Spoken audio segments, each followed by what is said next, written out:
欢迎来到新兴消息频道，请订阅频道，所以大家不要错过当天最热门的新闻。我们今天的时事通讯包括以下内容：庆余年，李沁饰演的林婉儿如何？她的路真不好走，你怎么看？我顶个锅盖点评一下李沁的演技。她凭借个人的努力，成功地降低了整个庆余年剧组的平均演技水平。优秀的演员们之间存在深厚的默契和互动，他们之间的默契如同心有灵犀，在表演中相互辉映，如同星辰般璀璨。有许多著名的影视场景正是这样诞生的。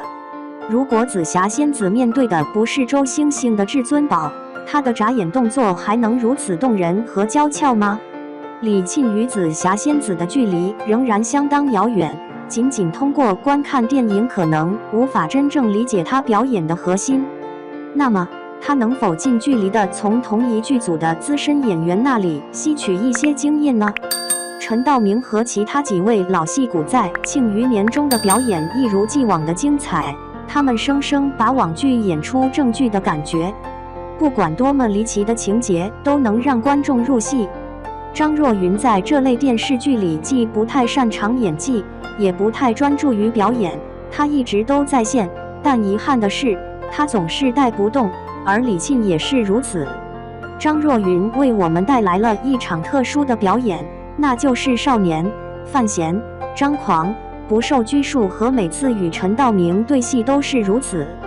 此外，这是一种特殊的仪式或仪式，它包括两个不同的部分，一个小的区域，一个非常特殊的氛围，以及一种特殊的氛围。这是一种特殊的仪式或仪式，双方都非常尊重对方，并确保不延误彼此之间的玩笑和互动。然而，一旦摄像机的焦点落在李沁身上，画面立即发生了巨大的变化，那种网络剧情的感觉立刻就显露出来，简直无法阻止。通常来说，李沁的外貌是那么的清纯，她所扮演的角色也非常吸引人，应该是非常出色的。如果真的不可行，那我们也可以老实的当作花瓶来对待。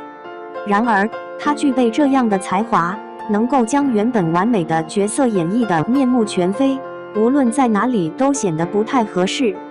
她的面部表情显得做作，身体语言显得僵硬和不自然，眼神空洞。他的表演片段被用作表演课程的反面教材，他为你展示了所有你可能会想到的表演问题。第一个案例，两人首次相遇时，桌布下突然出现了一个名为林妹妹的人物，由李沁扮演的林婉儿手持尚未烤熟的新奥尔良鸡腿走了出来。范闲在第一次见面时就深深地爱上了她，从那时起，他坚信她是他的理想伴侣。观众看了李沁那张毫无表情的面孔后，都感到困惑，不明白为何这张脸会显得如此遥远。范闲并不是一个在村子里没有资金建房和结婚的贫穷男子，他实际上是一名皇子，并在乡府中居住。他不仅文才和武艺皆佳，还是一个风度翩翩的美丽少年。人们都曾见过司礼里那迷人的眼神，海棠花那耀眼的光芒和北齐皇帝的英勇风采，但真的只因为一个只懂得啃鸡腿的傻白甜而一见钟情吗？虽然剧情的逻辑可以有些夸张，但绝对不能过于离奇。案例之二，李沁寻找范闲进行核实，想知道范闲是否真的杀害了他的亲生哥哥。如此剧烈的对立，理论上应该能够展现出多种深度和极度激烈的情感。遗憾的是，即使剧本再出色，也无法抵挡那些不称职的演员与你拼命。李沁仍然保持着那张苍白而乏味的面孔，用他那无力的台词和做作的面部表情来应对这场戏。张若昀也被带到了沟中，两人的互动就像是梦游，完全无法调动他们的情感。我猜想编剧在看到这一点时，可能会气得吐出一口老血。我喝了多少杯咖啡，熬夜写的剧本，你们就演这个？看看隔壁的长公主里小冉是怎么演的。别人一声冷笑，摄影师和灯光大哥都跟着一抖。